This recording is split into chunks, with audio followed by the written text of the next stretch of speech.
Good morning, everybody, and welcome to our Resiliency Roundtable focused on energy. We are very happy to have you all here. Thank you.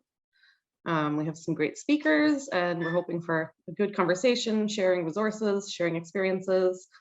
We are going to have Jackson Kaspari, who is the new Resiliency Coordinator in Dover, be the moderator today. And we have Sam Evans-Brown from Clean Energy New Hampshire and Bill Baber from the Energy Commission in Dover to hang out and talk with us all. I am going to hand it over to Joe Boudreau in just a second to explain how this committee came about, the Resiliency Subcommittee, and what our focus is. Apart from that, I would just say we don't really have time to go around and do full introductions, but when you're speaking, please feel free to introduce yourself, say where you're from, raise your hand or put questions in the chat, and we will try to get to everybody. I did the the meeting is an hour and a half, but I did put in a half hour at the end for just general chat. We have some breakout rooms if people want to hang out and chat afterwards. We have had at previous roundtables, I think that's been a very productive and positive part of the whole meeting. So feel free to hang out from 11:30 to 12 and chat with your peers if you would like to. With that, I'm going to hand it over to Joe to just give a quick overview of how this came about and what we're doing. Good morning. Yeah, we're really pleased to have people join us today. Excuse me. Just a bit of background. The SRPC, as everybody knows, has got a number of different initiatives that they're working on, that we've been working on. And I guess about a year ago, a group of us commissioners decided that given what was happening in the world vis-a-vis things like climate change, COVID, etc., that maybe we should be taking a closer look at some of the issues around resiliency. And so we formed a small committee of members, and we've been looking at different areas throughout the year in terms of what kinds of topics we should be considering. And the real task is to bring forward issues to forums like this that hopefully can give people more insight into what's happening around resiliency. Our intent as a subcommittee is not, it's going to sound we're not here to solve issues. We're here to bring forward issues so that the community can start looking at these and getting an understanding of what some of the implications may be for some of these. Some of the areas we've been looking at, for example, are, we had a session not too long ago on water and drought. We've been looking at things like housing. And of course, today, we're looking at an area of energy. We're going to have more sessions like this, so please keep a lookout for additional things that will be happening. And it'll be on an ongoing basis, hopefully on a quarterly basis. So based on that, I'd like to thank everybody for joining us today. I know we're going to have a good discussion around this whole area of energy. And so let me turn it over to Jackson as one of our co-facilitators today. All right, thank you so much, Joe, for giving us all a bit of background on how this came to be. So good morning, everyone. I'm Jackson Kaspari. I'm the Resilience Coordinator for the City of Dover and an atmospheric chemistry PhD candidate at UNH. And I'm honored to be the moderator for this morning's session. We have two great speakers with us today, both with a wealth of experience related to energy. And we're going to start off with Dover's Energy Commission Chair, Bill Baber. So Bill, if you don't mind going ahead and sharing your screen, please.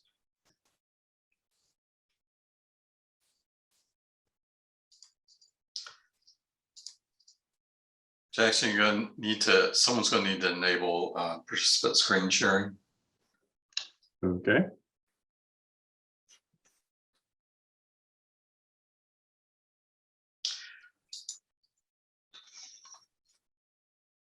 Seem to have it. Now let me see if I can grab the right screen.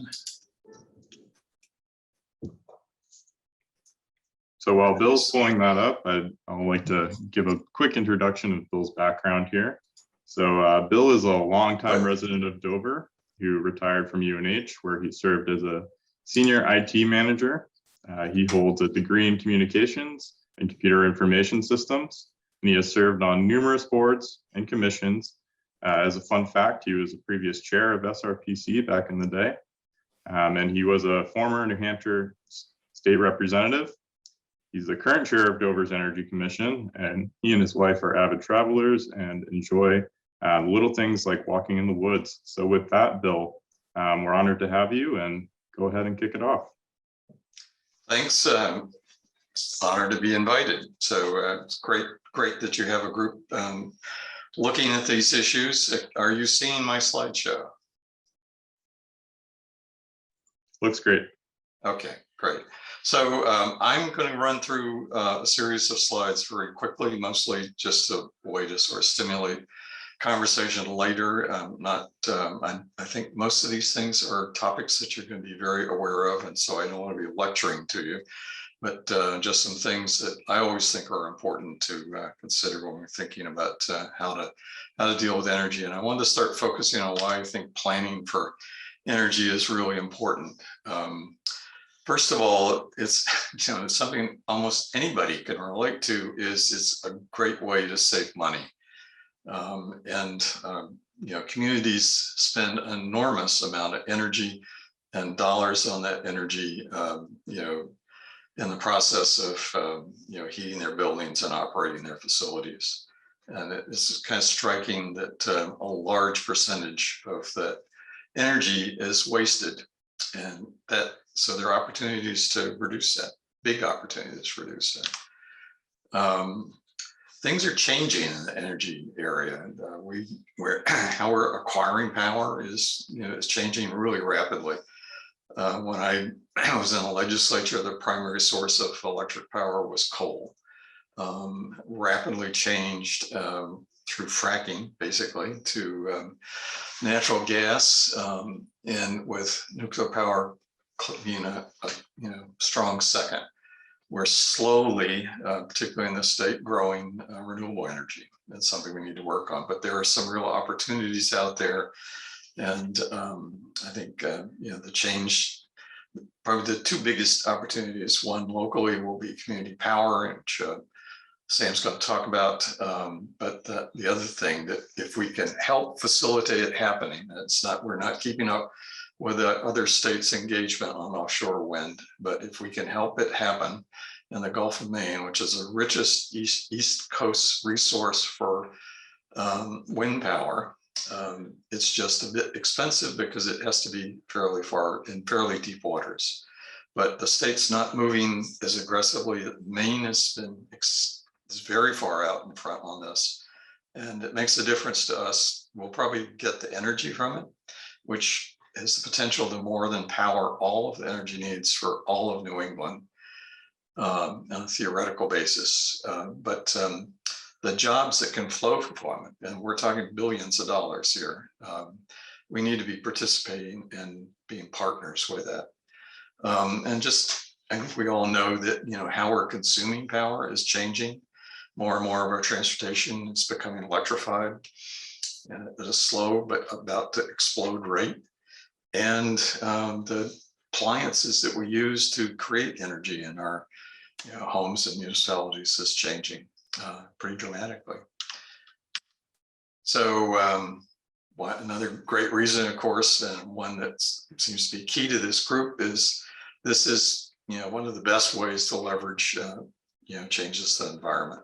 And so here are some of the compelling factors that you probably are very much aware of already. We just need to get action going on these topics. And something I think people are not, particularly some decision makers, are underappreciating, is that there is pretty strong support for the fact that we have problems and we need to be doing something about them. And the public seems to get this. So here are a few ideas I have on how communities can become more actively engaged in energy planning. And a lot of smaller communities, way too many, don't have energy committees. But there are small communities in the state that have very active and successful energy committees. And if you don't have one, that's the best return that you can do, because there's almost no cost associated with it. They can be great advocates and resources to assist. Not everyone's. It took us our Energy Commission 3 years of strong campaigning with City Council to be able to fund Jackson's position. But not every community is going to be able to do that. It's not an inexpensive proposition, but we are having fabulous returns on that investment. There are other ways to get returns. You need some spark plugs to make that happen. One of the things that seldom happens is, and I don't think it happens in Dover, is there really ought to be, regular management meetings for the department heads about what they're doing to better manage energy that they're consuming. And having energy consumption reports back out from departments is probably a great way to start tracking if any progress is being made. There's lots of ways you can, aid in getting professional assistance. If you have someone in the town ought to be taking responsibility for overall responsibility, that SRPC can certainly be of some assistance. You might want to advocate with your towns and cities to, see if they can get some more funding for, additionally focused skills in this area. And consultants, don't shy away from consultants. We're looking to hire a consultant for a very focused purpose for a large solar projects that we're considering. And some of the legislation that I think Sam will probably get into is just gotten extremely complex and it's ever varying. So it's can be a good investment. It could save you money in the long run, even the short run. And then there's some great resources. Clean Energy New Hampshire is a fabulous resource, deserves all the support we can get it. And it's sort of one of I think it's really the most cohesive, successful instrument in the state for, providing support to local energy committees. And like I mentioned earlier, there are communities that really are succeeding. And it just takes a few individuals. If you if you don't have an energy committee and a few individuals that this is an important topic for them, see what you can do to turn that into an active committee. And again, other communities are doing good things. Search them out, see what you can do to work with them. So I'm going to go through a couple things on federal energy and state energy policies very quickly. At the federal level, I don't think people understand that there's already been a pretty large change in funding that's going just through budgetary decisions by the executive branch and the NRDC. There are links to follow up on all this at the end. But one of the investments will be bringing additional money to clean energy opportunities in communities. So something to look for, and Sam's group can probably help you locate this. So at the state, this is always a perplexing thing. As I mentioned before, our state has a history of inconsistency when it comes to energy policy. It tends to vary almost with every legislative session. There's just lots of things that always seem to be in flux. Makes long-term planning very difficult, and we do not have the investments that are going into energy efficiency at the state level that all our surrounding states have. New Hampshire has been for the last almost decade and a half now, continually increasing our energy consumption, where all the states around us on a gross level have actually reduced their total energy consumption. That's almost exclusively through the application of more effective energy efficiency measures. Two things without stepping on anything that Sam's going to talk about, I just want to bring to your attention because I think they need a sense of urgency, and that is that the Consumer Advocate advocated for the statewide multi-use online energy data platform, better known as the data platform.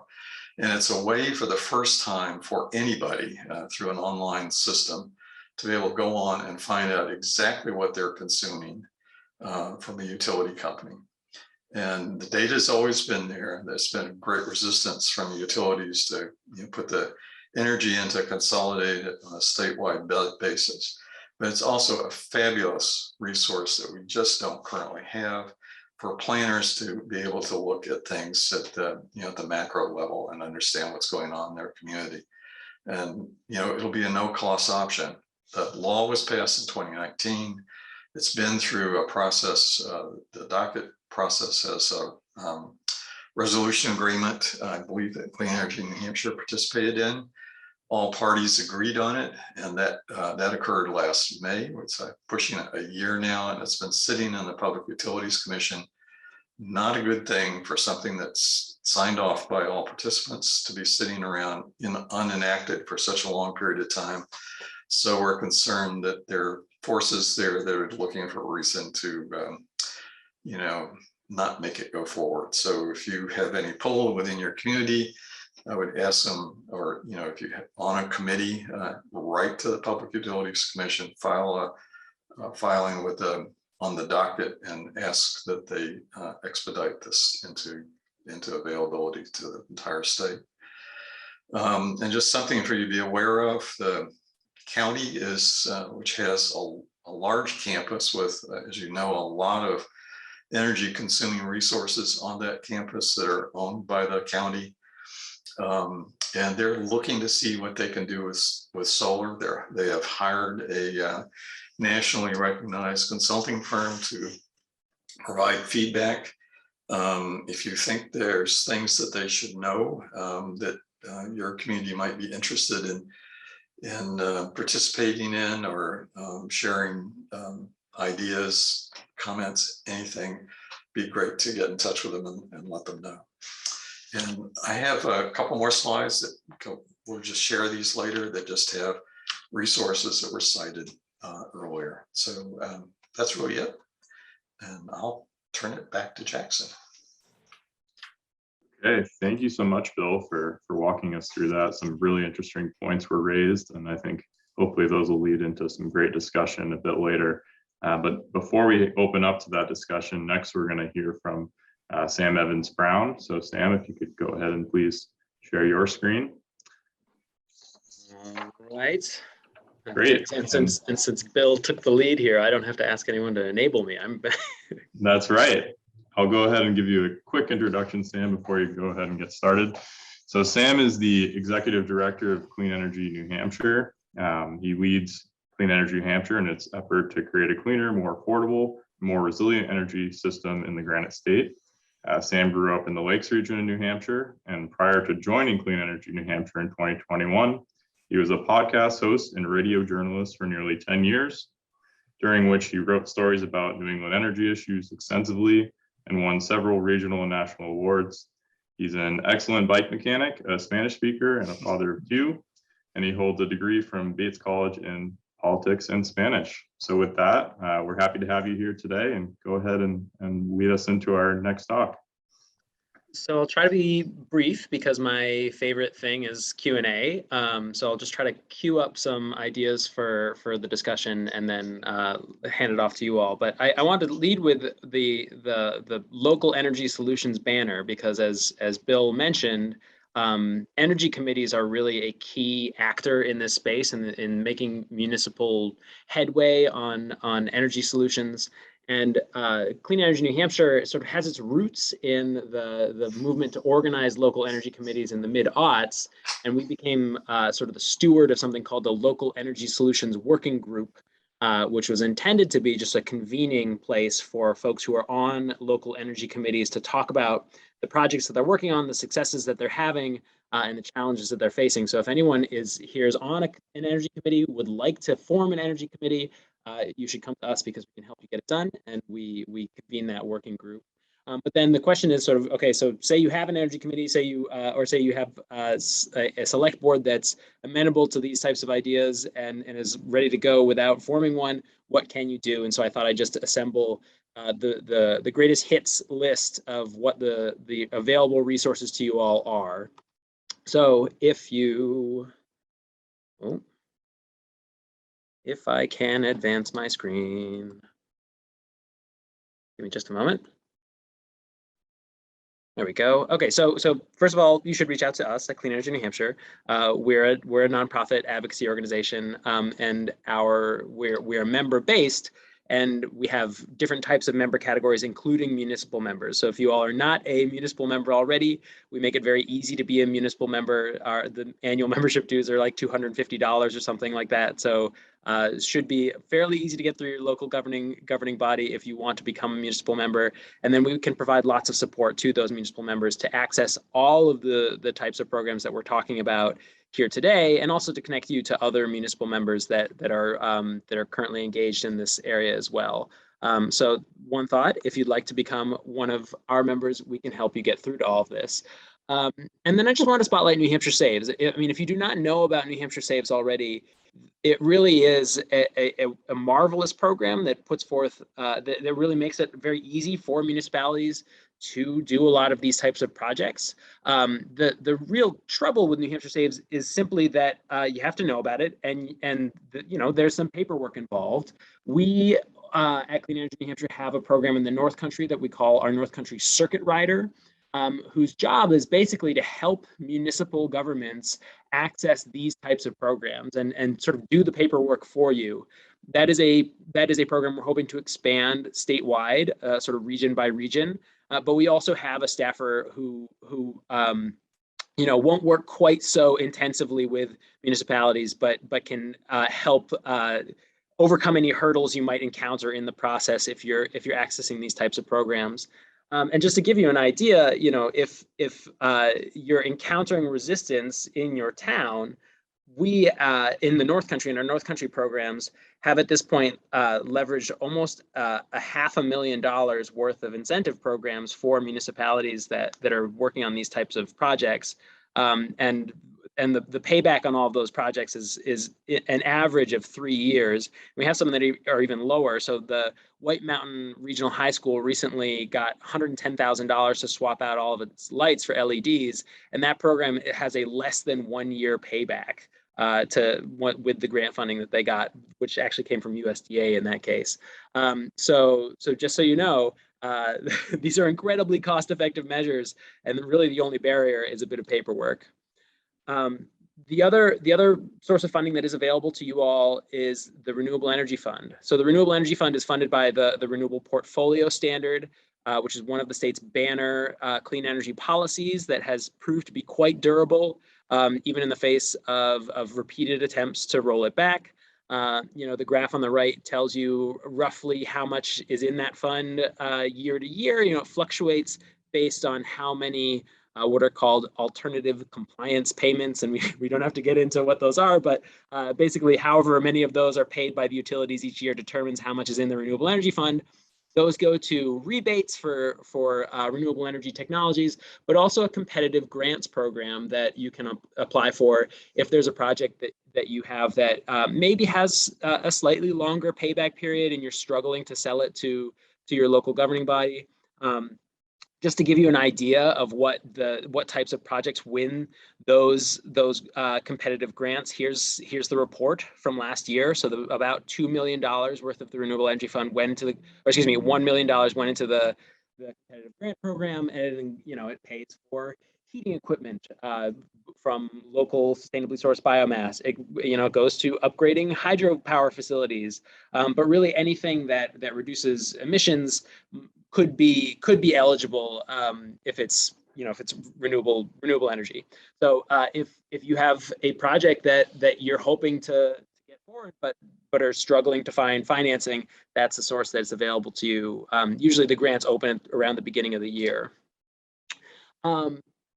Increasingly, there's money available for municipalities to install electric vehicle charging. So the Volkswagen settlement fund is hopefully going to be going out the door. For those who don't know, Volkswagen, when they were fined for their Dieselgate scandal for cheating on emissions regulations, put forth a huge pot of money, and each state got to spend it. New Hampshire has been very slow to spend it, but the latest grant round, the request for proposals for how to spend the electric vehicle charging money has closed, and theoretically we'll start to see some of those projects advance. But next up is the bipartisan infrastructure law funding, which is going to put $2 million into the hands of the state each year to invest in electric vehicle charging, likely along these corridors. So if you are a community that's along one of these corridors, you should be reaching out to the State Department of Transportation, because New Hampshire's DOT is going to put forth the plan for how it's going to spend those $2 million each year.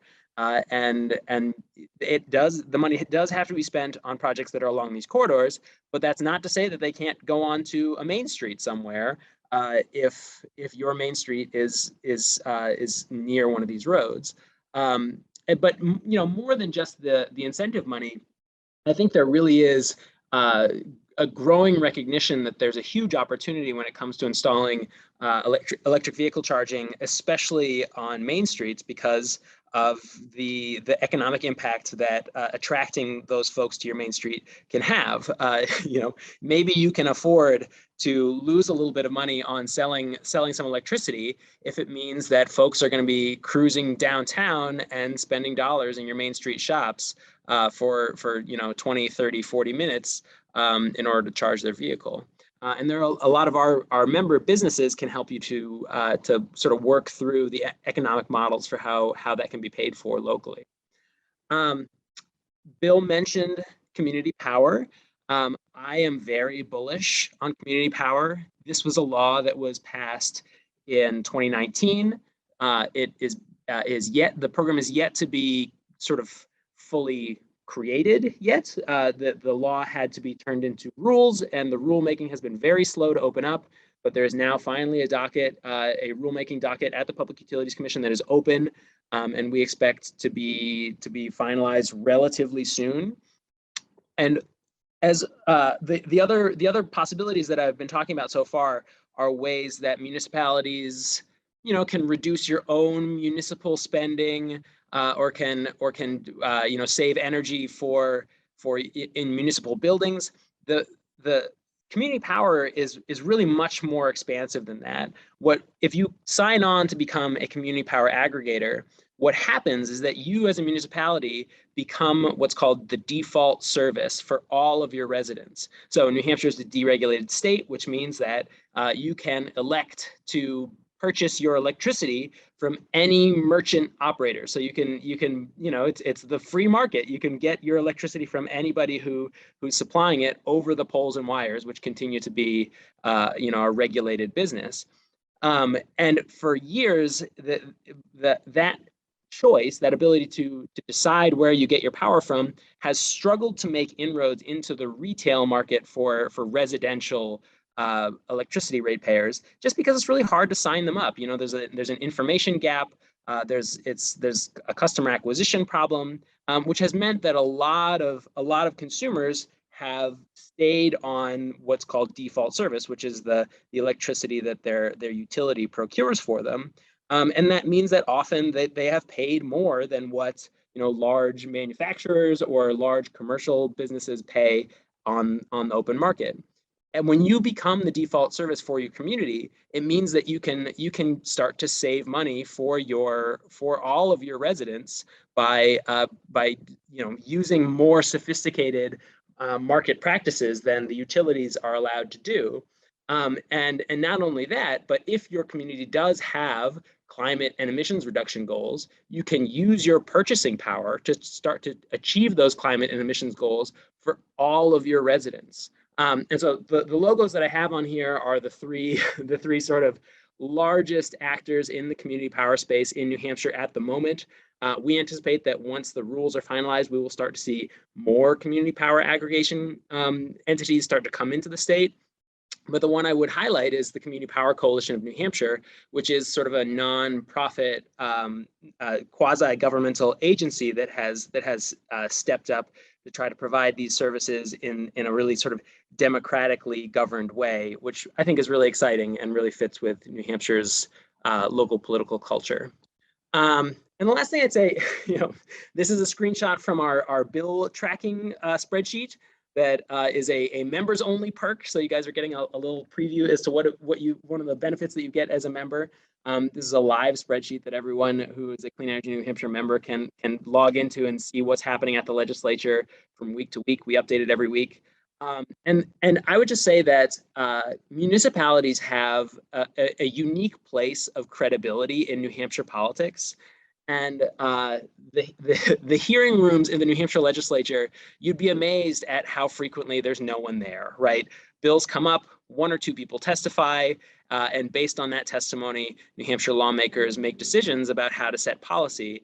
And so I would just say, you all should advocate, right? Like, you should be in those rooms, and the legislators should be hearing from you because they will trust you. I mean, folks who are engaged in public service of all sorts are sort of cut from the same cloth, and they will, I think, you will find that your legislators give the voices of local municipal officials really added weight over those from businesses or activists or nonprofits like Clean Energy New Hampshire. And if you'd like help knowing what's going on, again, that's what we do at Clean Energy New Hampshire. We can sort of help direct your energies, but I would just say there's an enormous amount of control over energy policy at the local level. If it doesn't cross state borders, it is delegated to the states, and so we have a lot of power to set policy here for ourselves. And I think that's pretty much it. Again, I mostly want to take questions.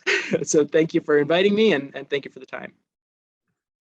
Thank you so much, Sam, for that excellent presentation. And there was a lot of great information in there and from both speakers. So we're going to now open it up to some dialogue and questions from the audience. So if anyone has a question, please feel free to ask to unmute or raise your hand, and we will allow you to step up and speak. Mind if I start us off, Jackson? Not at all, please do. From the transportation side, Sam mentioned the electric vehicle charging investment from the bipartisan infrastructure law, 17 million coming to New Hampshire with about 2 million a year. My friends at Department of Environmental Services are meeting with some federal folks this morning, probably around the same time, to talk about a new approach to investing those dollars along those corridors. The highlight here is, from my understanding, it's still, I need to be careful with my words because they're still working out the details, but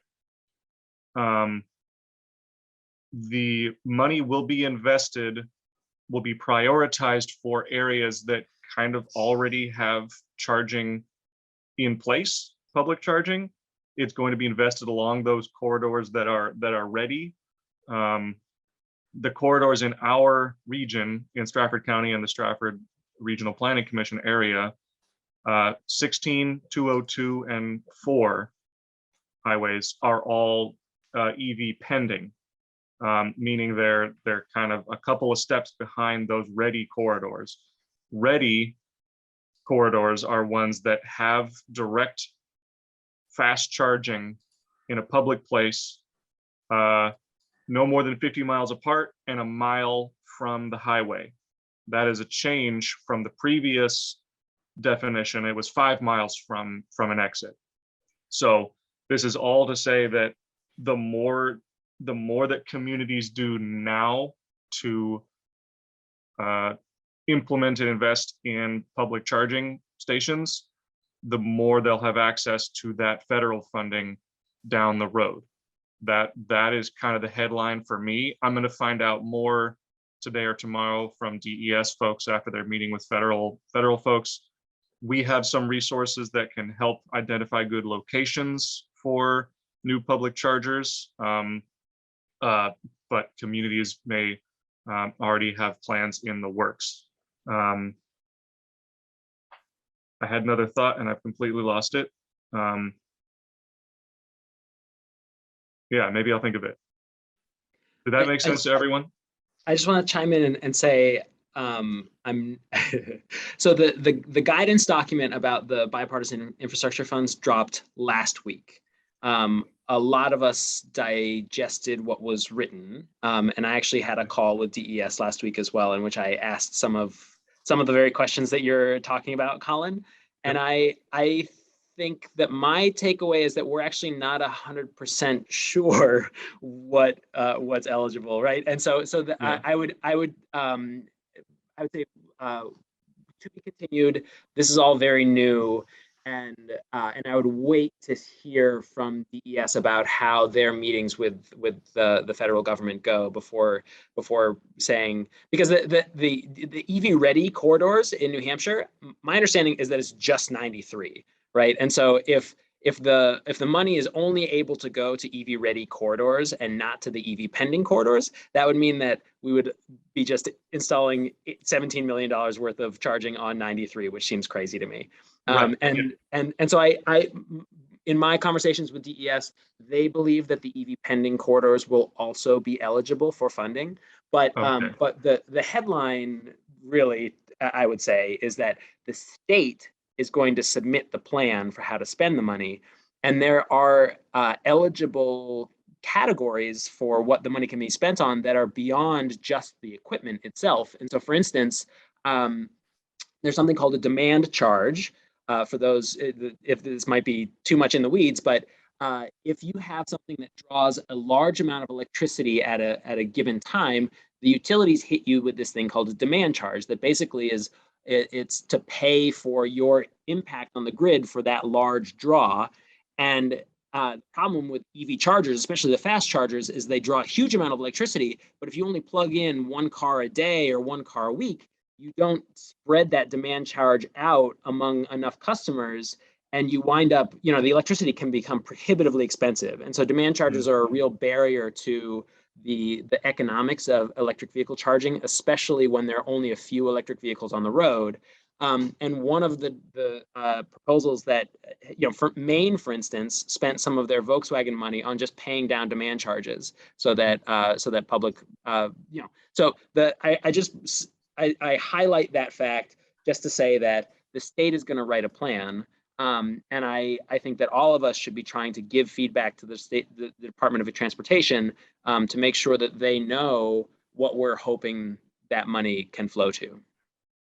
I could just follow up on that some too, because the EV situation is something I think that just isn't, particularly if you do that, compare us with our sister states again. New Hampshire's lagging, and the corridor issue is that primarily comes up in Sam and Jackson, correct me if I go off into error here, but I think all of that funding from the VW money, not what we were just talking about, but from the VW money is all for fast charging. And the reason for that is you can't have, can't attract, tourists and business people to commute or to travel unless you provide fast charging. And that's why the focus is on the main corridors in the state, and probably always will be. But it's also great to have in your community if you're, if you have a particular area where you're trying to attract, tourists to. The lack of fast charging means that someone might have to stay, if you have an electric vehicle, the better part of a day on a level 2 charger to be able to get back home, and that's not gonna work for most people. And the reason that's important to really start thinking about this now is because the change is really happening very rapidly. So we've gone from very, very limited production to where Tesla is now expecting to produce over 1.5 million cars this year. Ford is,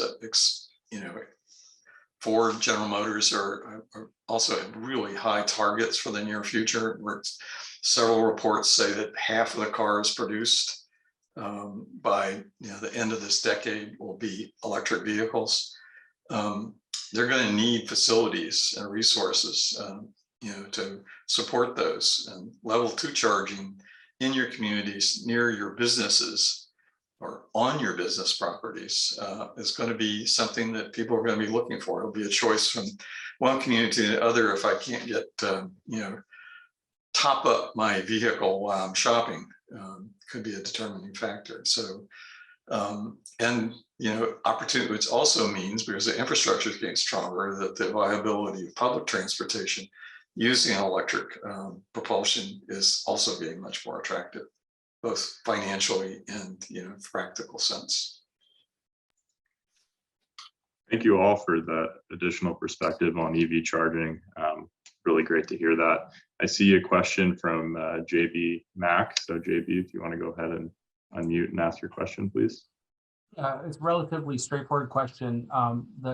The map that was shown in Sam's presentation looks to be more limiting than other maps that I've seen, and showing EV corridors in the state. And I just wanted to, it's always been confusing to me, what are the designated corridors that the state is focusing on, and if you could provide some clarity on that. I know we talked a little bit about that already, but if you have any more information to share about where they're likely to put EV charging. I know you just talked about I-93 and you showed a map that shows a broader expansion of corridors, but I've seen one that's even broader than the one you showed in your presentation.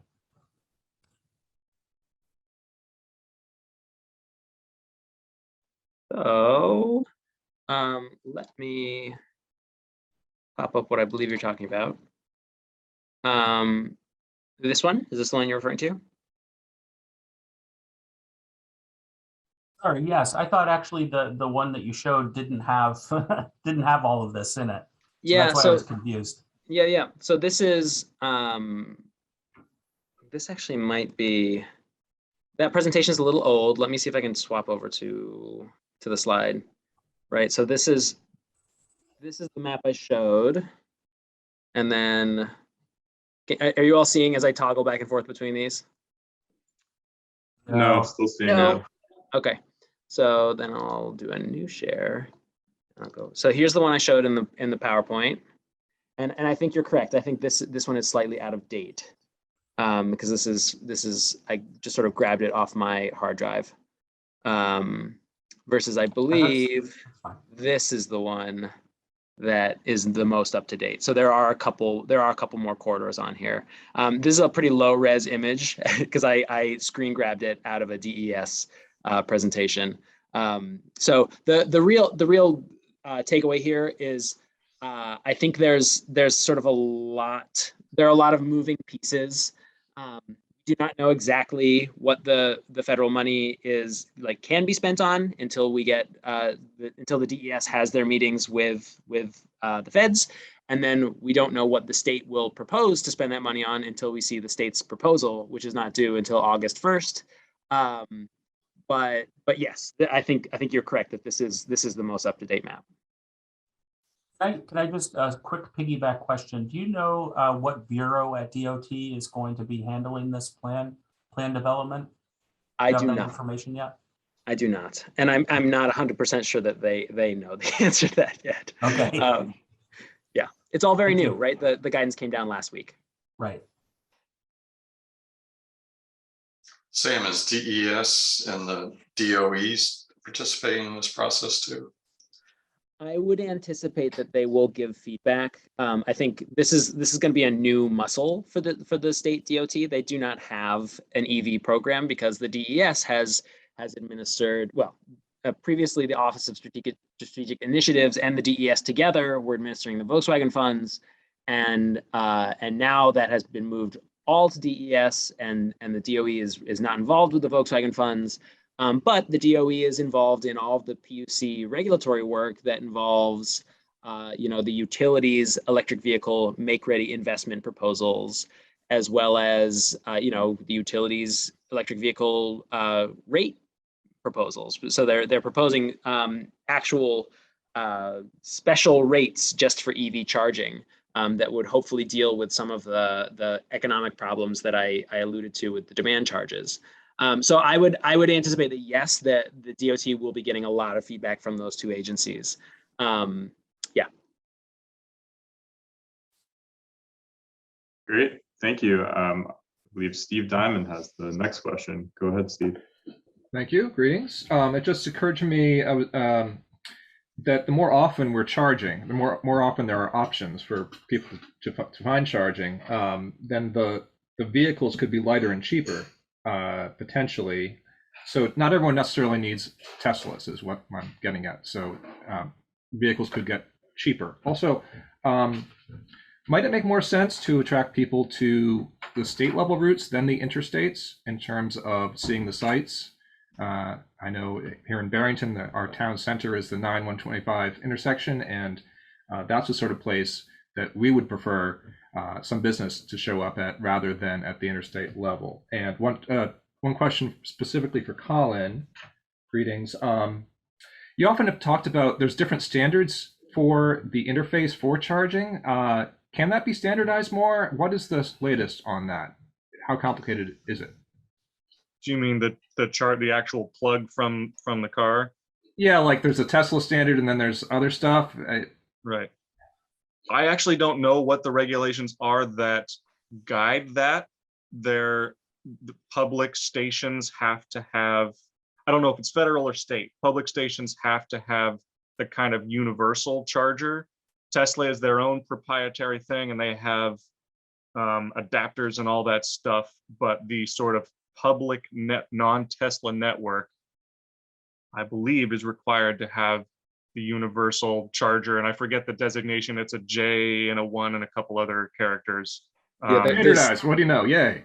Yeah, there's the format wars have kind of ended at this point, and apart from Tesla, everyone else has. There's two standards for level 2 charging. It's called J1772, and then for fast charging, it's CHAdeMO, which I forget what it stands for, but that's an acronym that stands for something. And in my experience, if there is a charger unit where I'm going, it's pretty easy to use them. I haven't had any compatibility issues, but I haven't driven that much these days, thankfully. The big drawback right now is that Tesla has the only real substantial national fast charging network, and Tesla, you can't charge currently. There's rumors that might change from within Tesla. You can't charge if you're not a Tesla customer. Why is that so hard to say? The inverse is true though. Teslas can charge in any other charging station with adapters. That, like they said, it's rapidly changing. And one of the things in terms of planning for EV support is that if you adapt your building requirements so that when new infrastructure is put in and any sort of development, that at least there is consideration for the wiring that would be necessary to add the chargers. Frequently, you can get commercial entities to put the chargers in and operate them, but they're not going to do it if they have to build the infrastructure to connect them up. But to talk to your first points, the reason that these big grant packages, so the Volkswagen and the Bipartisan Infrastructure Law, are focusing on the interstate is I think more, it's almost like a psychological and like a tourist's approach than, because as an EV driver myself, the vast majority of your charging happens at home, and statistics. What we know from Department of Energy is that 80 or 90% of charging happens at home, and so what we're really talking about is fast charging is needed for road trips, or when you're going take a really far trip to out somewhere and to spend the day, and you plug your car in just so you can have enough charge to get home again. So it really is about sort of commerce and tourism, and I think that's why these programs are focusing on those main corridors, just to like build the skeleton, the nervous system. They're just building the spine. But I do think that in the very near future, municipalities should be thinking about how can we get charging on our main streets And fortunately, I think in many instances, level 2 charging, which is much less expensive to install, is all you need, right? Like you can get enough of a top up to get your car back home again with a couple hours of level 2 charging. And I think that's what a lot of the destination charging should be aimed at installing, as opposed to these incredibly expensive fast chargers. Great. Thank you all. So we've gone a little bit off into EV land. I'm hoping to bring it back to some other topics within energy. So I see a hand raised from Yulia. Yulia, do you have a question? Ooh. I'm hearing some feedback, Yulia.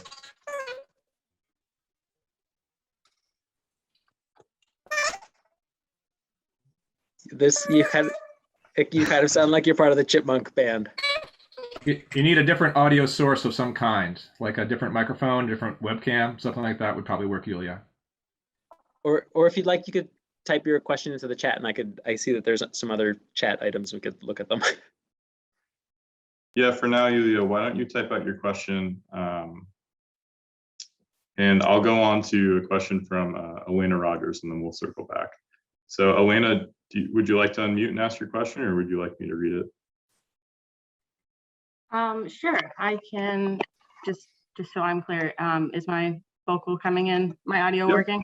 All right. It's working. Great. So yeah, I was just looking into the New Hampshire Saves program, and I know that we've gotten some work done on our house with this energy audit, and had just heard that this program might be kind of slowing down, or there might be some issues with it. I'm not sure who this question would go to, but is that accurate? And is this a program that municipalities can advocate for within their towns that residents could pursue?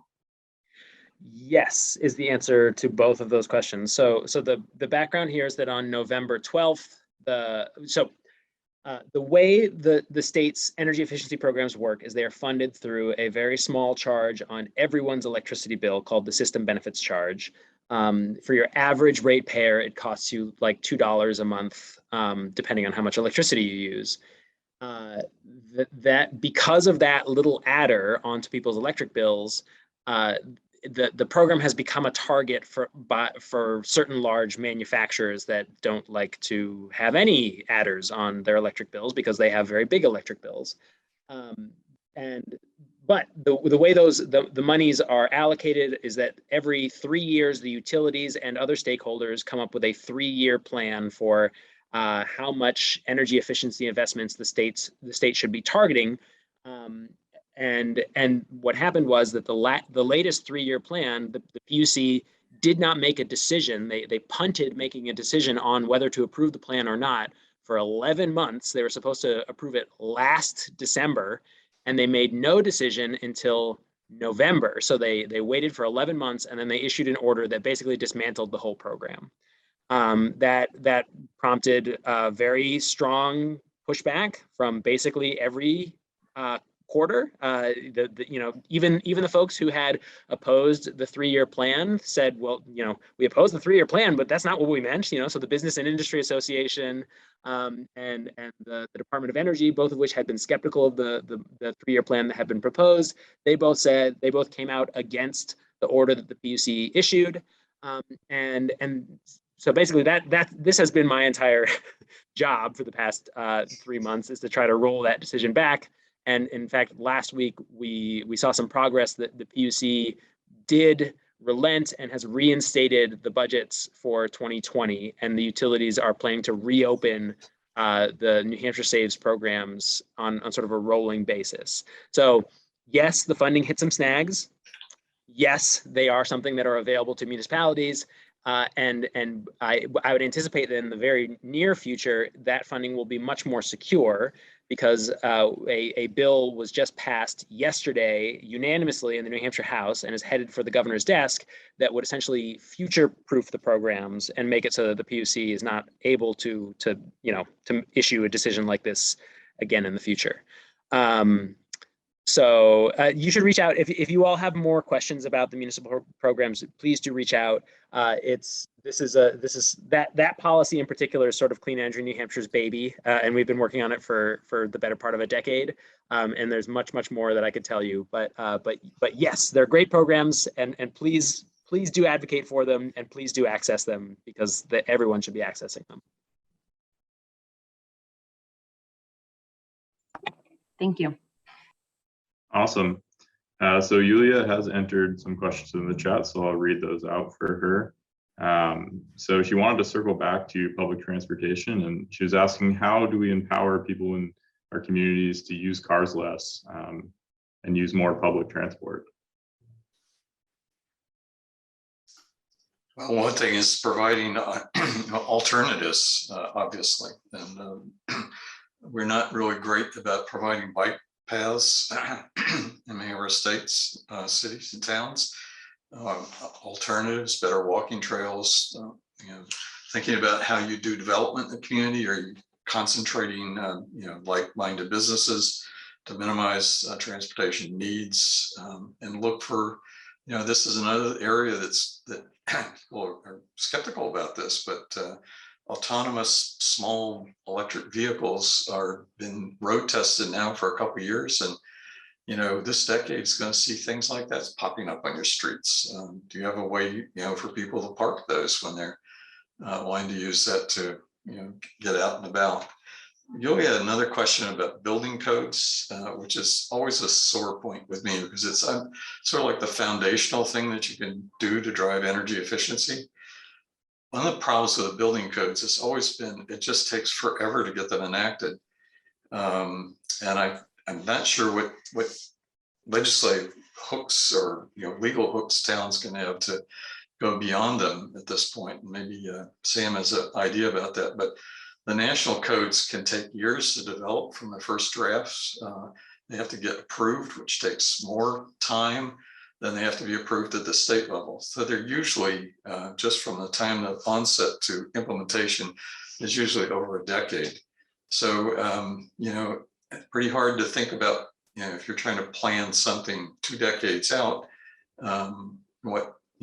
here's the primary tool you've got to work with, and it's already out of date substantially. So anybody has any great ideas about how to solve that conundrum, I'd love to hear them. Real quick on codes, and I'm happy to, sorry to talk too much. We actually have some progress on codes, and for those who are curious how that progress has been forged, I encourage you to reach out to Chris Skoglund, who has just come on board here at Clean Energy New Hampshire. His email is just chris@cleanenergynh.org. And he's part of what's called the Code Collaborative, which has been pushing to sort of, come to some sort of bipartisan consensus on how to move forward on codes. And they've the bill that I just put into the text, the chat, is sort of the culmination of that progress, which is we're adapting the 2018 codes, or adopting the 2018 codes, and that is now something that has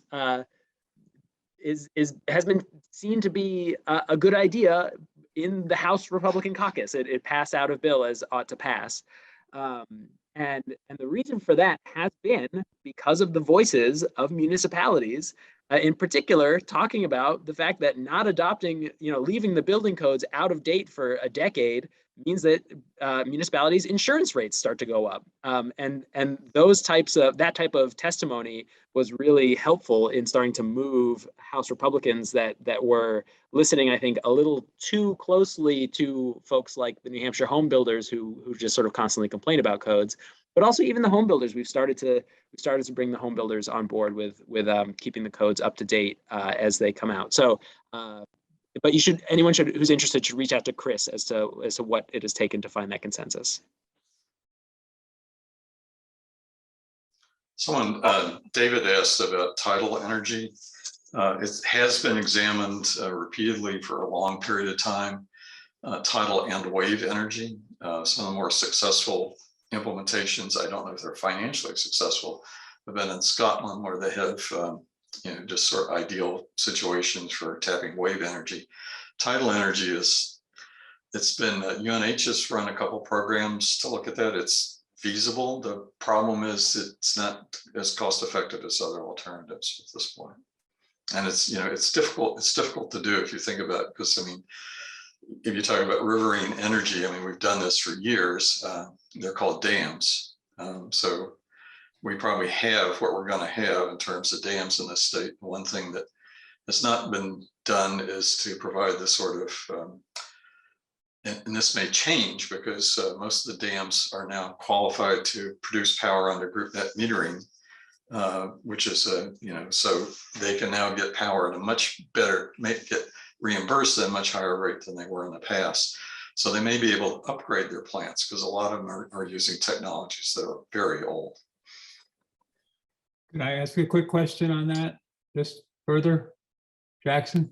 Sure. Yeah. Go ahead, Dave, and then we'll go to Steve, and then we'll go to Colin. I'll just be real brief. Obviously, not all areas are like as useful, perhaps along the East Coast. But the only reason I was asking is because I visited the Bay of Fundy many years ago, and that tidal bore there is amazing. But we have one right in our backyard that's amazing too, with the Great Bay. And so beyond the rivers that already have dams and things like that, I was thinking more of the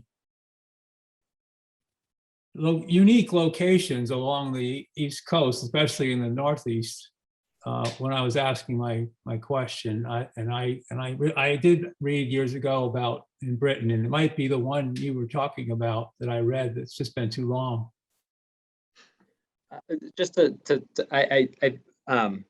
I am very skeptical of both tidal and wave energy generally. So take that. That's my bias as I answer this question. But you should know that UNH has, they have a research program into tidal energy, and they have this, what I believe they're calling sort of like a tidal energy test platform installed under the Memorial Bridge in Piscataqua, where they're just testing different turbine designs. But I will just say that my general place of skepticism comes when it comes to tidal energy. It's because there aren't actually that many places like the Bay of Fundy in the world, and indeed it is cost effective in the Bay of Fundy, but in other places there's just not enough. There's just not enough power density to make the, electricity is a commodity, right? You're competing against every other source of electricity in the world when you sell. And in most rivers, there's just not enough power density to drop a turbine into the river and have that be cost effective. Maybe I'll be proved wrong at some point in the future, but I've also been following it for the better part of a decade. And while in that decade, solar energy has exploded and costs have dropped precipitously, there's been sort of no movement on tidal and wave. But there are pilot and sort of like research programs, and one of them is in our backyard. Thank you. I concur with that. And one of the things that should be noted about solar and wind is that if you have the right locations, New Hampshire terrestrially is not a great, particularly great place for wind for reasons we won't get into, but cost effective is in places where there can be done to scale. It's now more cost effective than fossil fuel plants on new installations. So things are changing in that area, but yeah, it's just never proved out. Just like Sam said, I concur with him completely. Offshore wind is the thing we're waiting to see if costs can be driven down on, particularly where floating platforms are required, which will be the case in the Gulf of Maine. Yeah, very interesting subject all around. Steve, I know you had a point to bring up. It might have been related to building codes, but oh, definitely. Thank you. So yeah, I share the frustration and look forward to hopefully the State House being more reasonable about this. But I do understand that some towns, for instance Durham and a few others, can have and did enact tougher, more recent building codes.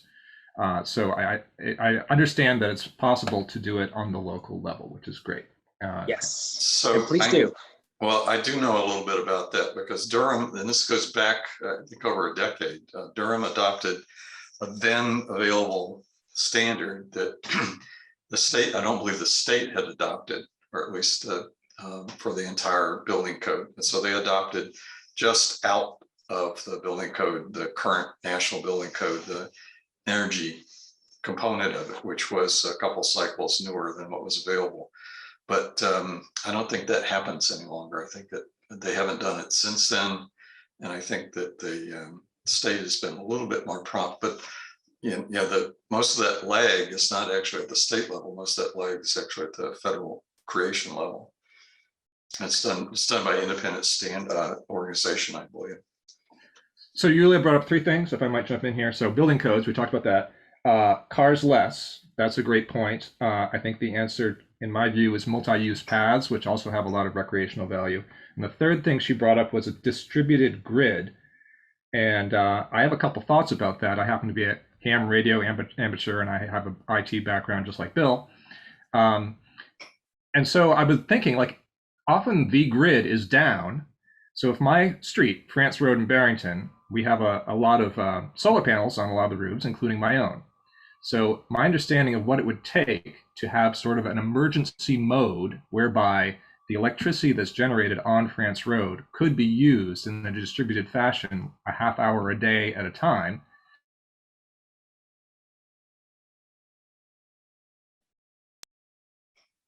What would be required is having there's one wire that goes to the grid, the power company, and that is both the demand and it's the supply. It's on the same wire.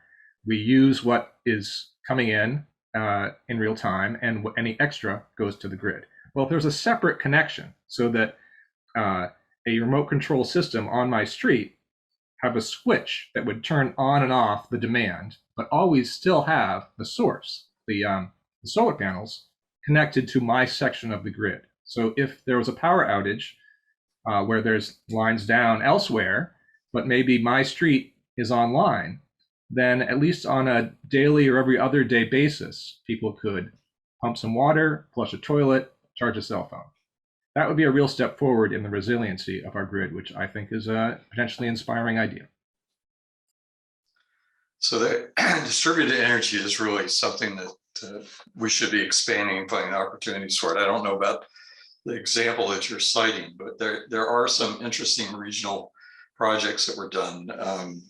Booth Bay region in Maine, which is out along peninsula and has surge traffic in the summer, was looking at adding a new transmission line. Transmission lines are expensive and they're regulated and they have a guaranteed return, which is pretty attractive actually. And the community and the power companies looked at this together and they came up with a model where they enhanced the storage capabilities and energy efficiency of the region, and we're able to avoid putting a expensive, continually build cost onto your electric charge. And they did it's very creative, it's worth looking at. And some of the things that they did were like, make ice off hours and then store that for refrigeration purposes. So it's an interesting model worth looking at to see something that's actually succeeded.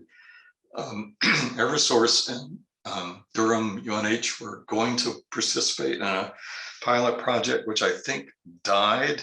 And Sam, do you know anything about that? I don't know the details, but I know it did indeed not proceed. I know there's a bill right now that's asking for a report as to why it didn't proceed, but I'd have to do a little bit of research to figure out what the heck happened there.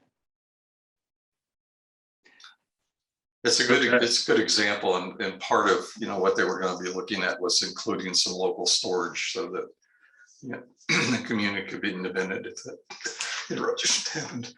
Excuse me. Liberty Utilities also is proposing a microgrid project up in their electric service territory in the Upper Valley. And Eversource proposed a non-wires alternative for the town of Orford, I think, but it was found to be sort of too expensive. And it's actually an interesting case because that, it's sort of like resiliency at what cost, and the utilities are very happy to put things into their rate base and get paid a rate of return on those things, and it can be very difficult to separate out what is a good cost-effective proposal that is reducing outages from something that is just a nice, pad to a utility's profit margin. And that's obviously, that's the job of the state's consumer advocate, and they did not like Eversource's proposal, which is why it did not go forward. But there are, this is just an active area of development right now, and I think we are all trying to figure out exactly how to integrate these solutions in. I'd also point to the fact that the grid backup, so backup power, is the main thing that's selling storage systems right now. But there are plenty of other economic benefits that batteries can provide, such as peak shaving, right? So the dirtiest and most expensive hours of electricity generation are the peak hours. That's when the plants that run on jet fuel run.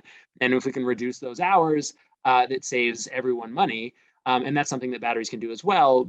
The problem right now is that the market constructs for you to use your battery to reduce peak hours don't exist yet. And so there's a lot of policy change that needs to happen in order to fully maximize the benefit of those distributed storage or generation assets.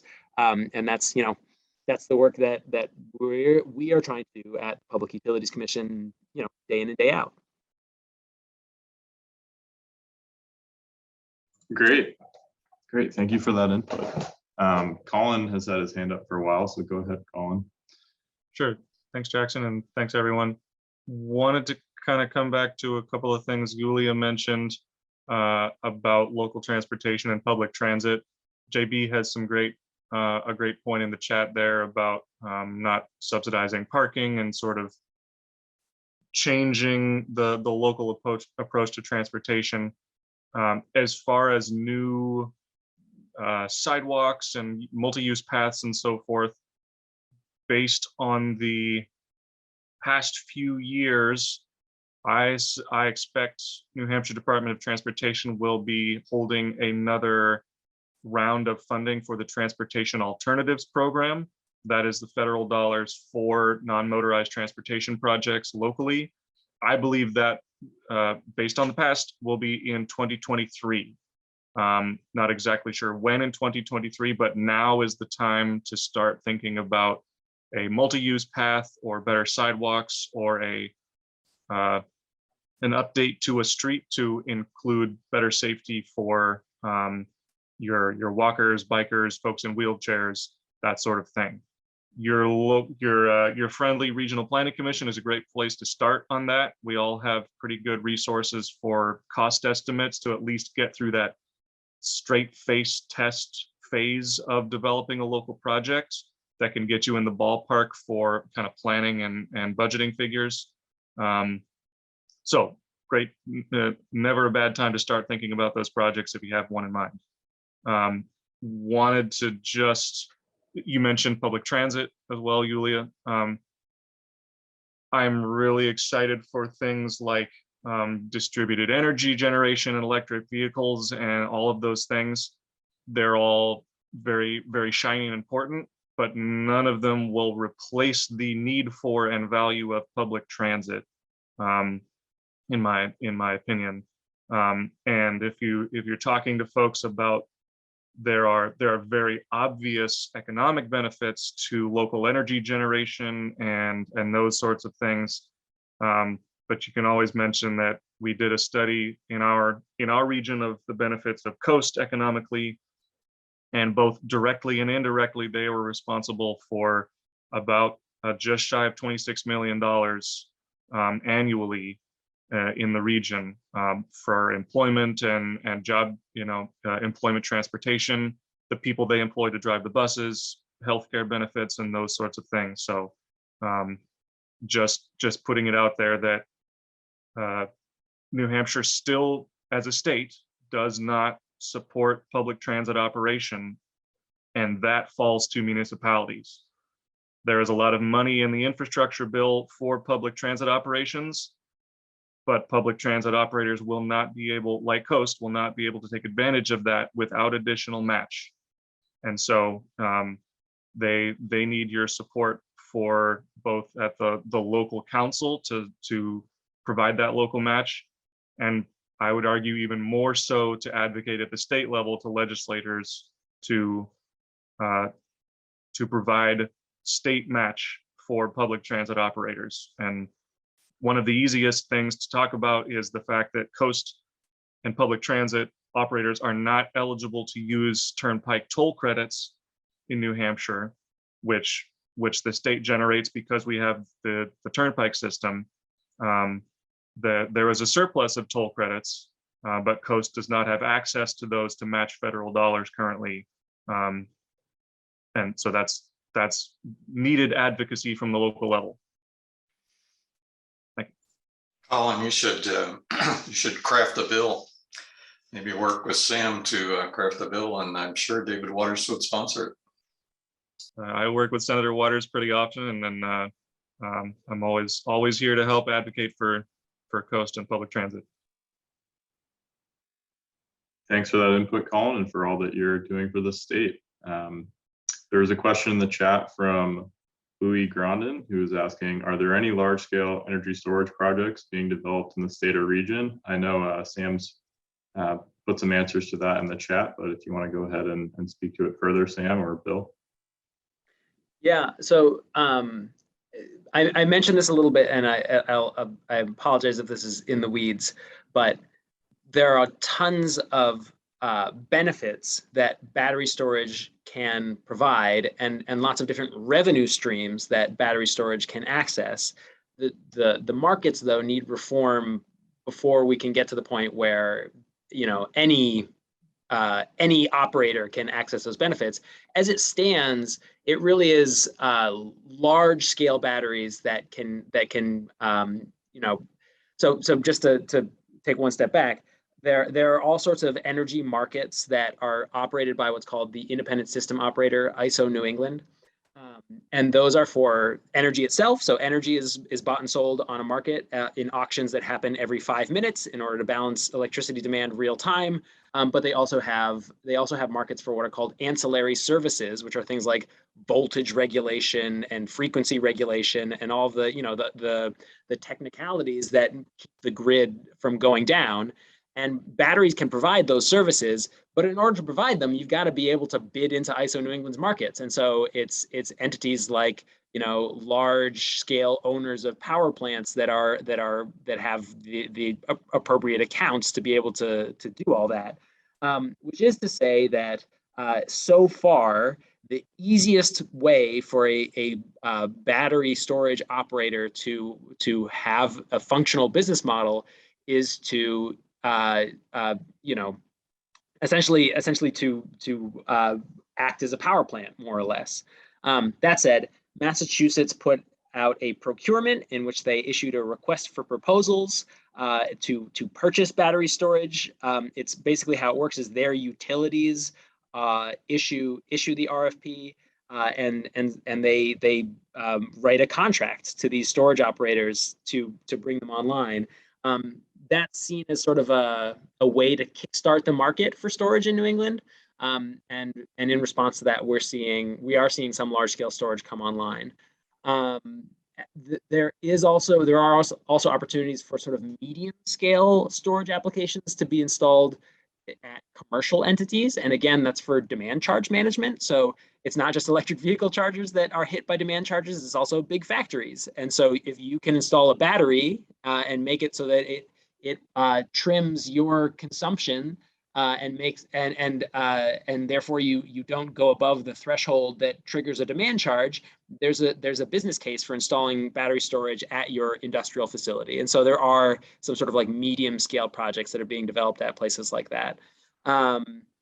I am not aware of in aggregate how much storage is being installed in New England, though, so I wouldn't be able to tell you. I would say that we are California is the leader, as they often are in this case, and New England is a little bit behind, led mostly by the southern New England states like Massachusetts, who've issued that RFP. I'll just add that while storage continues to be quite expensive, that it's one of the solutions that would help cut back on the increasing cost of transmission. So transmission costs are the highest, and I believe, I'm virtually certain of this in New England than any other region in the country. And I think ISO itself has been looking at this to kind of understand why, because it's not easily explainable. It's understandable why the cost of power is more, cost of fuels are more, because we're, you know, the leaves on the tree from the sources, but that's not really true of transmission. And transmission gets regulated at the ISO level, and the rate is set, and like the return is really good. So if you keep from avoiding building those, and there's a number of projects going on right now, then that's a real savings off of everybody's energy bills, and no other reason to make the region more economically competitive on energy. We should be exploiting, you know, what are the best really long-term investments to be made. And like Sam said, the utility companies' drive is to add things to their billable entities. So it's not always in their best interest. I mean, a nice, lovely return on those transmission constructions. They're not regulated. Well, not regulated by the state, but they are regulated. I had a question, something I've been curious about. So, you know, I think in the future, we'd love to see a very clean grid. And going along with that, it'd be great to, you know, electrify more of our heating sources. So I'm wondering if either of you could speak to opportunities for integrating air source heat pumps or other electrified efficient heating systems into municipal or community scale buildings. That is a great question.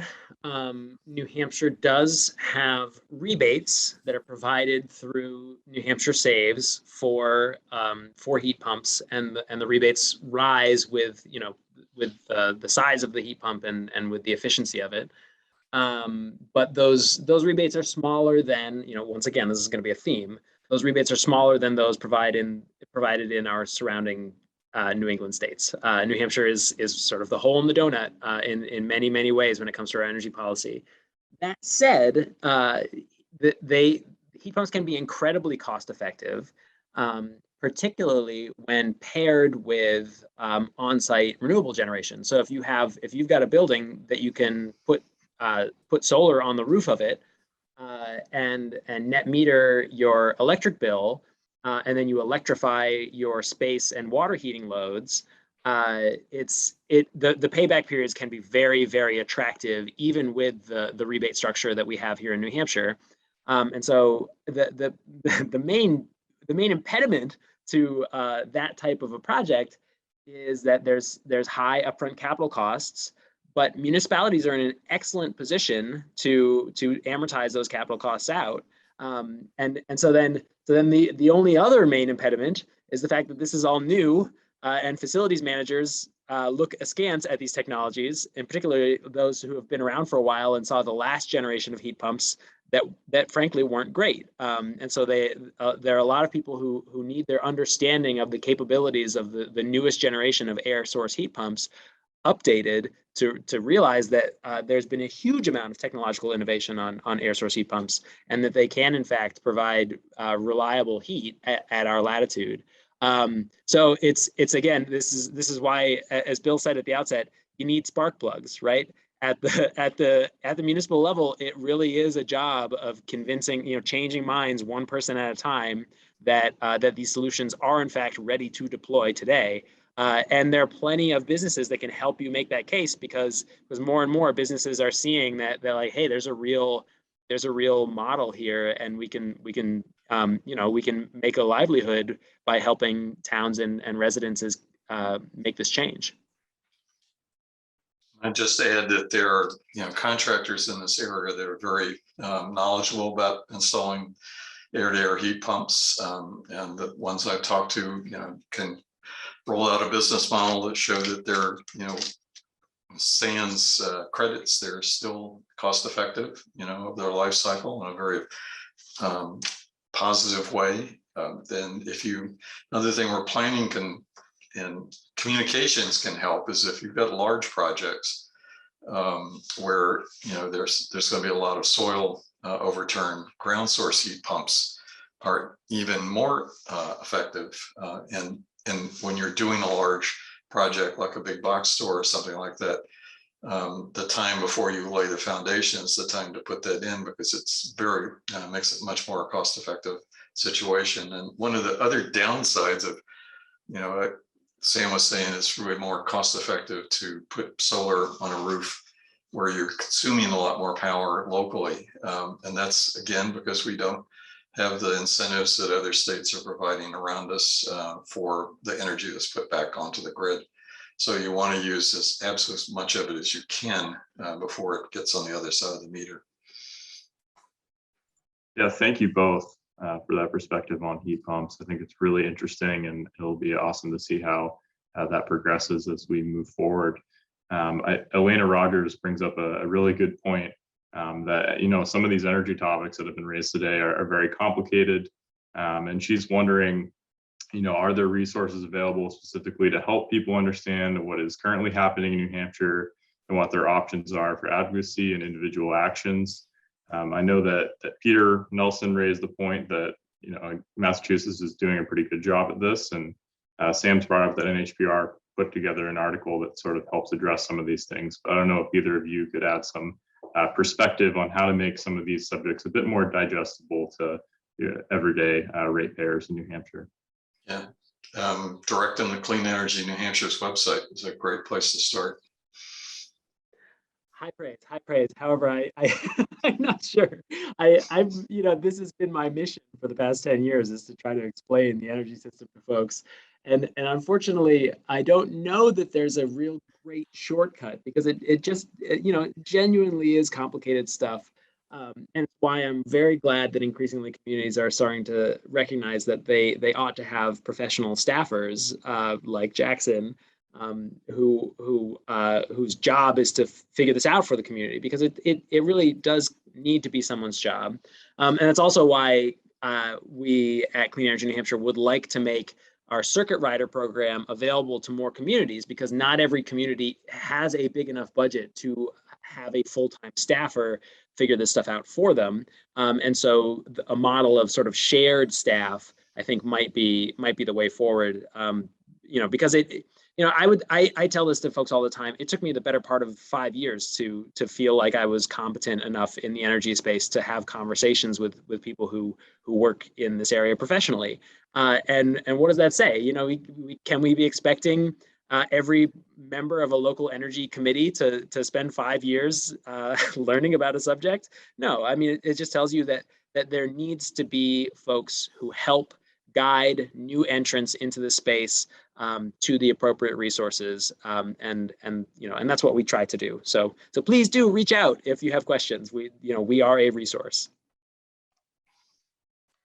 Can I jump in? Oh. Sorry, Jackson. I just want to jump in for one quick second. It's 11:29. I know I want to be respectful of everybody's time. It has been a really, really interesting discussion, and seems to lead on to various other discussions also. Would you like me to create the breakout room so people can further the conversation, or would you like to hang out in here for a little bit and just keep going? Just let me know what works best for everyone. Feel free to raise your hand if you want to stay here. Oh, I can't see most of you. Yulia, Steve, Joe. All right, well, let's just keep this room going. We still have some more questions coming. Obviously, Sam and Bill, we completely appreciate your time, and it's been really super interesting and engaging. So let's just keep this room going, and we'll try and address a few more of the questions. If anybody needs to leave, obviously, please do, but this is great, and thank you all for being here. Yeah, thank you, Nancy. So I agree. Let's just keep it going for the time being. Katrin Casper had a question. So how can we get the contacts we need as a town to speak with those contractors if we want them to move forward with solar and heat pumps? It helps to know where to start. Do we have a list created, or are there resources available to connect people in towns with folks that are doing this type of work? I would direct you to one of our websites, which is the Local Energy Solutions website. that has a lot of these resources in one place. If I'll drop the link into the chat here. The main issue is really that there's so many resources that it can be sort of overwhelming. So the question, this is why why I would say that it can be very helpful to have somebody on your side, on your team, who knows this space really well as you start to have those conversations, and why we have staff at Clean Energy New Hampshire whose job is to work with communities and sort of hold your hand through the process. Certainly there are links to resources that you can find, but ultimately they're going to wind up being questions that you don't know the answers to. And so I think that's where it really does come down to reaching out and having, and it doesn't have to be to Clean Energy New Hampshire, right? Like other municipalities have gone through this process before. So reach out to your networks. For instance, the networks that Peter has on his website, there's a ton of resources there, and you can say, so what municipalities have done projects like the one that I want to do? Who can I call to just learn what it took to do that project? That's I think the way. And my bias here is that I personally, that's how I like to learn, is by talking to people as opposed to trying to find all the information online. I just mentioned that there are, a number of resources that we probably could leverage more than we do. That UNH has a lot of faculty that are doing research in this area, particularly in sustainability issues. They have a sustainability office, which is an active manager of their, internal systems, and they've been doing this for a while and have a lot of good practices that they would be willing to share and experience. There's a couple of contractors I don't like to usually call out individual contractors, but as I've heard John Sherrill from Key Heating and Consulting speak at a couple of events, if you're looking at air-to-air heat pumps or even ground source heat pumps, he's someone that's done a lot of work on that on large projects in this area. It'd be good. And if you're looking for some expertise in energy efficiency, also in this area is Yankee Thermal, who's been doing this for a number of years. It's quite qualified outfit. So places to start, don't stop there. I'd like to chime in for a second if I can, at the risk of always sounding like I keep coming back, but I've been building out this website to try to address exactly some of these issues. In a collaborative place where basically the My Community Network web portal that I've been sort of throwing some comments out on creates a way, a path forward for communities to opt in or opt out. It's a complete, right now, free network to opt in or opt out. You can invite companies to also participate. So in our town, if we were actually working or engaged in a project, we might add that vendor as a company that other communities want to look at. That vendor can opt in or out as well. That vendor can also include projects they're working on. So, we're working on a solarized new market campaign now, and we're encouraging various solar vendors to collaborate with us. We have every solar project in town listed. We are asking local residents to also be collaborators. So, to me, it just made sense to bring all this stuff under one umbrella and one roof, where you can keep track of your projects, keep track of your contacts. And I'm just offering, I'm looking for feedback on how to make that work and be better. I know Jackson has taken a look at it in Dover and has contributed some good, useful comments and feedback back.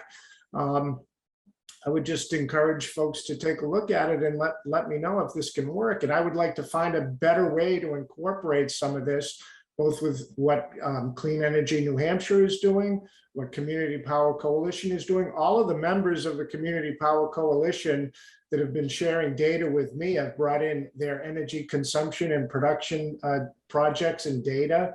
So we're doing a complete database of all of the aggregate and energy statistics for the towns that are asking regional the utility companies for that information. So hopefully that will be a resource for people, and I would just encourage you to connect and find some collaborative tools to connect in that way. Yeah, thank you, Peter. It really is a great tool that, I'm very happy you've been developing it. I think it will be excellent for information sharing across the state. Another quick plug I just wanted to mention was Bill brought up the Sustainability Institute at UNH. I was an alumni of the Sustainability Fellows program, and applying for hosting a sustainability fellow for your town might be a great opportunity to get someone on board with some expertise that could help you put some projects forward. Granted, it's limited time frame, about 10 weeks or so, but it can at least lay some good groundwork or a foundation for something that you're trying to accomplish. And the staff support you get from SI is just excellent. So just a quick selfish plug for that, but I think they do have some great opportunities. Just like to follow up on Peter, keeps citing things from Massachusetts, which is really irritating because we don't live in Massachusetts. But yes, they do have some really wonderful programs down there. And I think Sam might be a lot better at addressing this than I am. But one of the key problems that we have is if you look for background, if you look at since the 2007 recession, if you look at how energy consumption, electric energy consumption has gone in the region, so it's a time of rebound, right? So things are growing, we'll ignore COVID, but generally during expansions like that, all energy consumption seems to go up as the GDP goes up. Well, it hasn't happened that way. All the other states in the region have lowered their energy consumption. And New Hampshire is an outlier in that we've raised it. And one of the main driving factors of that is that one of the things driving down compliance, driving up compliance with reducing emissions is the Regional Greenhouse Gas Initiative. And that generates funds, which most states are employing directly back to their local communities and programs like Hampshire Saves to increase overall efficiency in their state. And New Hampshire does that, but we only do it. Sam may correct me on this, but we have been doing it like at 20 cents on the dollar. I don't know where we stand currently, but it's always been it's a hurdle I just do not understand. You would never notice the difference on your bill, I don't think, if all that money went right back into energy efficiency in the state. And it's obviously one of those things, again, where energy efficiency is almost always the best investment, 3 to 6 times return on investment. So Sam, do you know what the current take on that is? I know it's not much. I could look it up and find it in a moment, but on the spot, I can't recall offhand. I know it's much less than the system benefits charge. When the PUC decision came out in November, there was a small flurry of proposals and a couple of bills that suggested redirecting the RGGI funds into the funding for New Hampshire Saves. And my recollection is that it didn't come anywhere close to filling the coffer. I think my memory was that the proposed bills would have directed something like $11 million a year into that fund, versus currently the funding for New Hampshire Saves sits at about 70 million a year.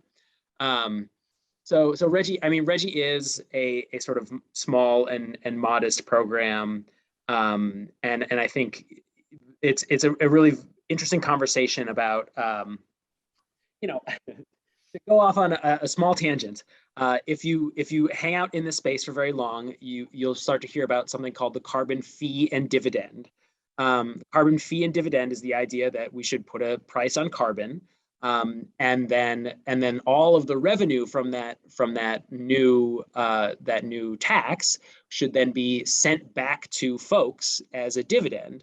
And the effect that would have is that people who consume a large amount of fossil fuels would be taxed more heavily, and folks who consume fewer fossil fuels would actually be sort of net positive. They would get more money back from the dividend than they would spend on the carbon fee.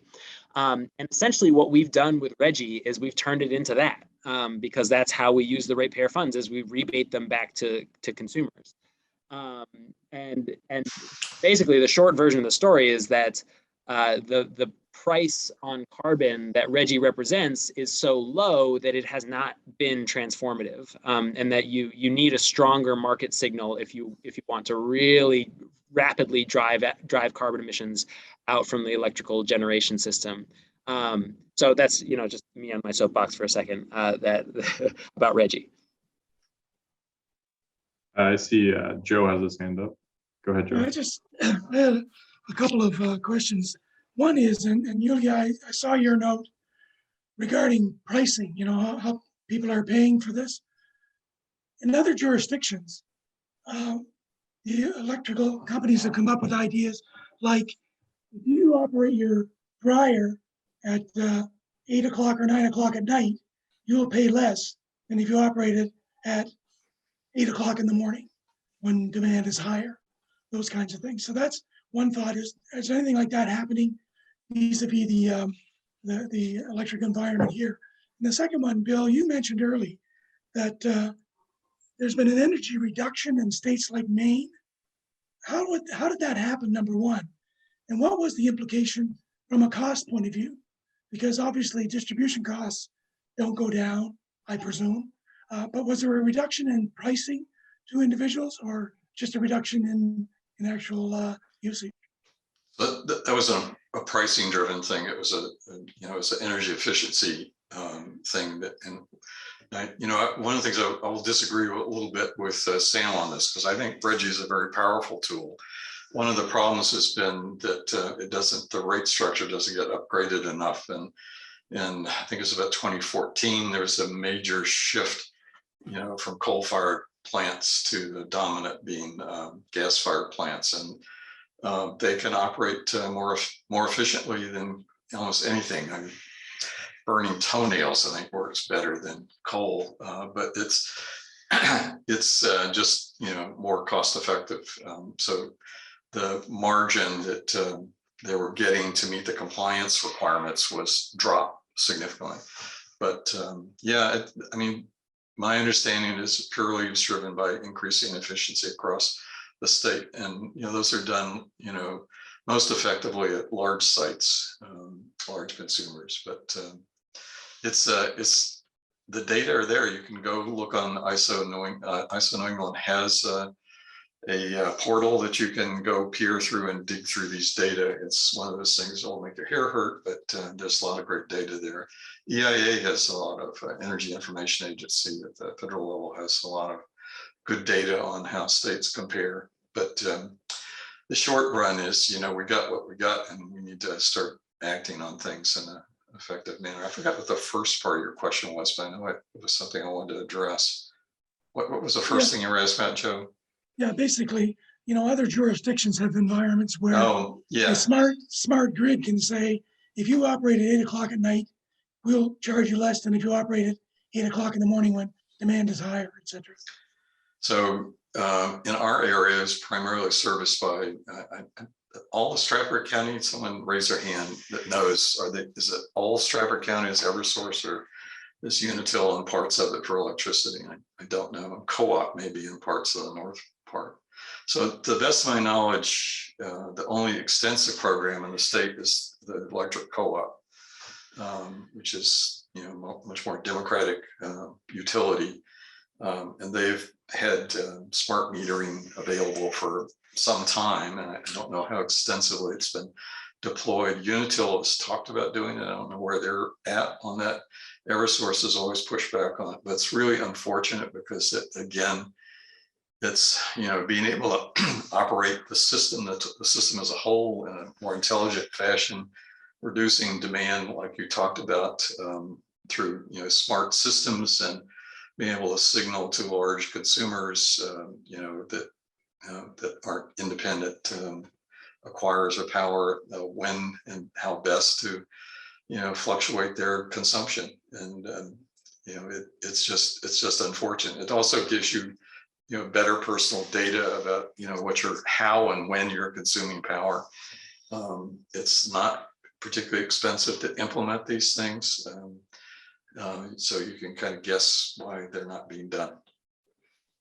Just to sort of tag on there, the main problem in Eversource's service territory is that not terribly long ago, they upgraded all of their meters and they bought meters that cannot do the type of program that you're referring to.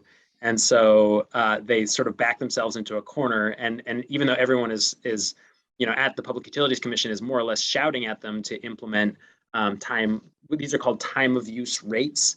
Their response is, well, it's just too expensive. We have all these meters. We have to wait for them to sort of amortize. And so it's an unfortunate situation. They also will complain. Eversource will also complain about their billing system and they'll say that their billing system is not set up to handle something like that. So it's very sort of prosaic responses to what is, time of use rates are a very powerful tool to manage the prices that actually are incurred by the grid. But Eversource New Hampshire has been very slow and has dragged their feet at every opportunity to implement them. I'm surprised, Sam, that an organization like Eversource would have such a short timeline in looking at what are the next meters we should have in our system. Yeah, there's so much backstory here. What I would mostly say, Eversource New Hampshire until not very long ago was not Eversource New Hampshire, right? It was Public Service of New Hampshire. And the short version is that the culture of Public Service of New Hampshire is very different from the culture of Eversource Massachusetts. And I, in my career, have watched as the culture of Eversource Massachusetts has started to creep its way up into Eversource New Hampshire, but it's a slow process. The thing I'd say about that, Joe, is the primary problem, basically, Eversource has some unique issues, and we won't go there, but the basic problem with the utility industry is the model that they're operating under, dates back to the 19th century. And it has not been drastically restructured in spite of many suggestions to do just that, to have a model that works better, that's not totally reimbursed on consumption. And, so that's, call a spade. If they do anything to reduce consumption, their revenue's got to drop. So, it's in our interest to find a better model for utility companies to operate in, to provide the core infrastructure. And primarily what they do in New Hampshire is, make sure that the wires and the transmission to your house are viable and up and operating. And but they get reimbursed on the power that comes from some other generator based on how much you're consuming. And that's, it's not a terribly big lift to think about other models that might be more effective for the total community's cost and environmental responsibilities if we were looking longer term and more creatively.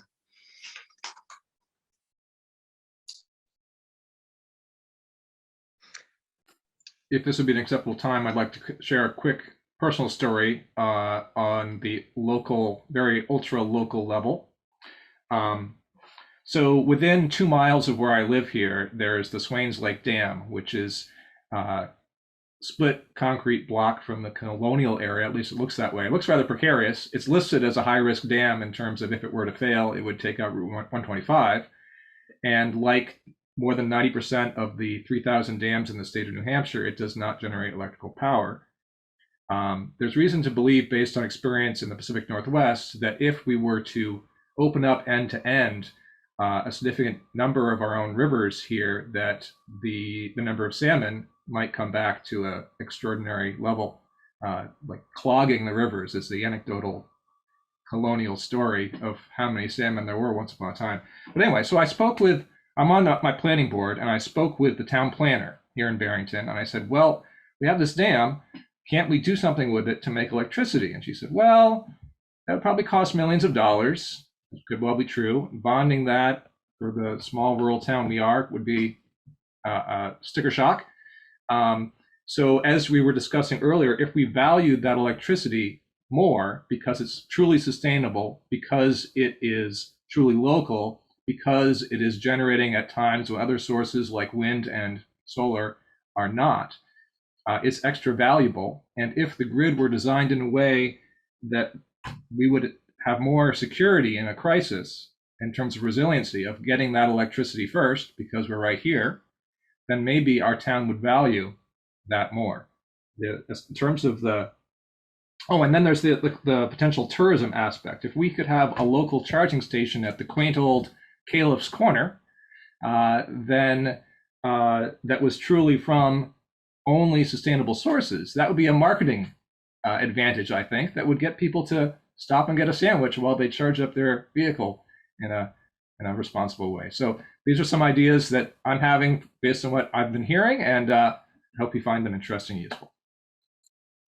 So I would probably suggest you might have better tourism luck if you try to encourage salmon to come back than you would return on investment from trying to get electric power out of it. Small dams, difficult to get much power out of them at all, and buying that sort of heavy equipment now is expensive. Then you get the, fortunately through group net metering, some of the organizations that service these companies are starting to make them a little bit more profitable than they used to be. But I don't think dams are not going to be, certainly wouldn't be my first choice. I think it'd be much better to find some of the, find the landfill, put some solar on it and get the return on that. The advantage of solar is it's producing when most of the consumption is being consumed. So it's just so much more cost effective.